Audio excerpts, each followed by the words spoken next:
Fala, tropa! Escaneie o código e ganhe R$10 para apostar na Green Run, o melhor e mais fácil lugar para apostar. Vral! Agora, Thiago, queria que você falasse também um pouco da sua passagem no Grêmio.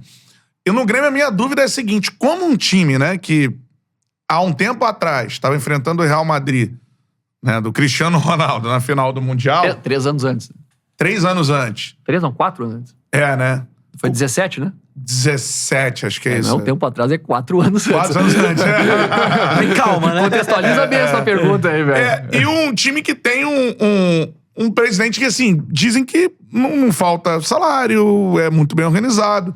Como é que esse time daqui a pouco para na Série B do Campeonato Brasileiro, assim? Cara, o presidente, o Romildo é muito bom, é um grande gestor, né? Realmente ele pega um Grêmio num momento muito difícil, leva pra um outro nível. É. E sempre foi um cara de um bate-papo comigo muito, muito legal, tá?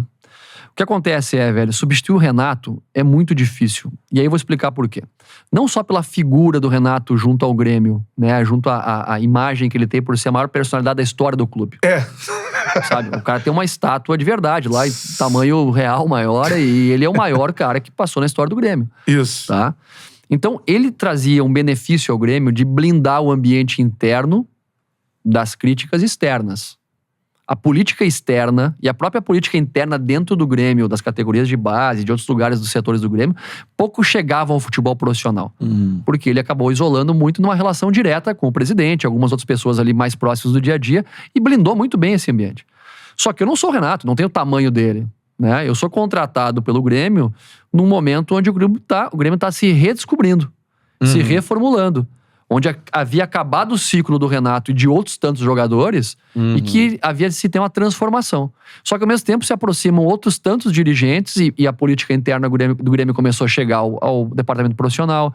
As pressões que a mídia do Rio Grande do Sul, que é muito forte, sabe, muito polarizado lá, começou também a chegar ao dia a dia, né? Tanto que a gente eu acabei sendo demitido com mais vitórias que derrotas. Acabei sendo demitido com mais gols feitos que gols sofridos.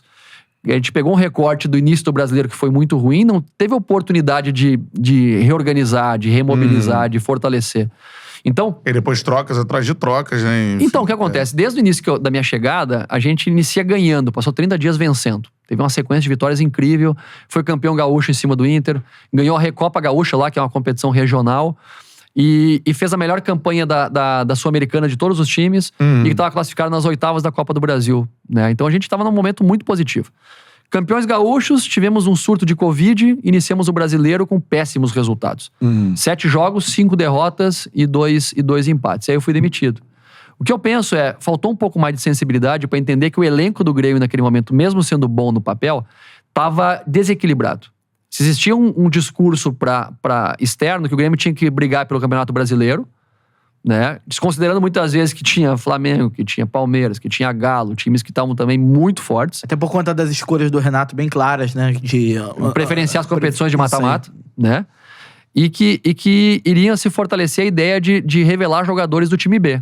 Né? E quando eu fui contratado, eu falei, não, legal, vamos fortalecer essa ideia sim.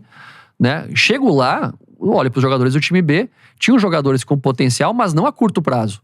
Não para aquele momento. Jogadores que poderiam jogar daqui a 1 ano, 2 anos. Não para serem jogadores do Grêmio no momento de transição naquela situação. E assim como outros jogadores que estavam encerrando o ciclo dentro do Grêmio. Sabe? O próprio Michael acabou saindo logo em seguida, encerrou o ciclo do Grêmio, foi jogar depois no CRB, inclusive, sabe? Então outros jogadores que ali já tinham perdido o time também de saída. Só que quando você tá muito tempo dentro de um clube, existe um desgaste da torcida com os jogadores, da imprensa com os jogadores, com aquele ambiente. Com o Cortez, né? Enfim, teve uma reformulação grande naquele momento, sabe? E eu entro naquela muvuca, naquele momento, sabe? Então era um momento de ter um pouco mais de calma, de entender que aquele ano seria um ano de transição, de reformulação, talvez um pouquinho mais de sensibilidade de entender que a gente poderia não ser campeão, mas terminar ali no meio da tabela, que não é o ideal pro Grêmio. Mas é bem melhor que mas é bem melhor do que cair, né? E aí, a partir daí, pensando no ano seguinte em reformular, sabe? Porque tinham muitos jogadores do departamento médico, muitos jogadores que ganhavam bem, mas que não jogavam, que estavam com um contrato ali, mas o Grêmio queria liberar e o cara não queria sair, que tava aquele puxa-estica.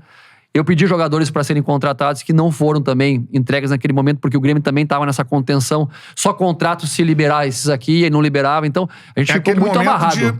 né, de fim de um ciclo vitorioso. É isso. Né, de reformulação. E eu tô nesse barco. Nesse gap time, aí, né? sabe? Nesse time. Então, quando eu saio, se escolheu pelo retorno do Luiz Felipe, do Filipão, né? Que é um cara reconhecidamente experiente, vitorioso, tá com um baita trabalho no Atlético. Né? E ele também melhorou um pouco ali aquele cenário, mas ao mesmo tempo não deu, cara. Né? Depois veio o Mancini. Então não é só o treinador, tem muita coisa que deveria ter sido um pouquinho mais estruturada naquele momento para evitar que o Grêmio pudesse, ou pelo menos diminuir a margem de problemas para chegar no final do ano um pouco mais equilibrado para no ano seguinte, exatamente, no ano seguinte voltar. Tanto na saída do Corinthians como nessa saída do Ceará, você enumerou alguns problemas que você teve em relação ao desempenho, resultado e tal. No Corinthians era uma pressão para mudar o estilo de jogo, no Ceará tiveram as eliminações tanto na Copa do Nordeste como no Campeonato Cearense. Nesse caso do Grêmio, você teve um início ruim no Campeonato Brasileiro, mas você considera que dessas demissões ela foi talvez a mais precipitada? Não digo nem injusta ou injusta, mas precipitada. Foi a mais precipitada. Eu penso que sim. O que acontece? A gente tava sentindo aquele momento difícil, sabe? De transição realmente. E conversávamos isso diariamente com os dirigentes. E a pergunta que eu sempre repetia era, me fale uma coisa, o que vocês acham do trabalho? O trabalho, reconhecidamente, era um trabalho de qualidade. Todo mundo falava, o trabalho é muito bom, Thiago. Como é que vocês enxergam a minha relação com os atletas? O discurso era o mesmo. A relação com os atletas é boa. Eu tive reuniões com o Jeromel, com outros caras, os caras diziam pra mim, Thiago, não, a gente tá junto, tamo junto, não tem mistério. E os dirigentes acompanhando esse processo. Então acaba sendo muito mais uma repercussão, né, de uma satisfação pública do que uma saída por trabalho ou por relação com os jogadores. Né? Por exemplo, o Ceará é uma saída especificamente por resultado. Porque a relação com os jogadores era boa, era muito boa, era muito leal. O trabalho era bom também, era bem desenvolvido, a gente conseguia ter boa performance nos jogos. Mas aí tem aquele negócio de 1 metro pra direita, 1 metro pra esquerda, que você não controla, velho. Sabe? E assim, não é choramingo, eu não tô aqui dando desculpa, velho. É o processo de treinamento e o processo de escolhas do treinador, o processo de carreira do treinador. Sabe? Eu considero hoje o trabalho do Corinthians bom. Todo mundo vai dizer que não. Mas era o que podia ser entregue naquele contexto que eu encontrei.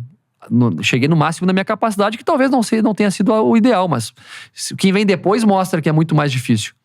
A mesma coisa com o Grêmio. Né? Era o máximo que eu podia entregar naquele momento, naquela circunstância que a gente estava passando. Poderia ter sido diferente? Sim, poderia. Mas naquele momento era o máximo. O Ceará também, a gente tava num processo muito bom, cara. Muito bom mesmo. O time tava dando cara, tava dando liga.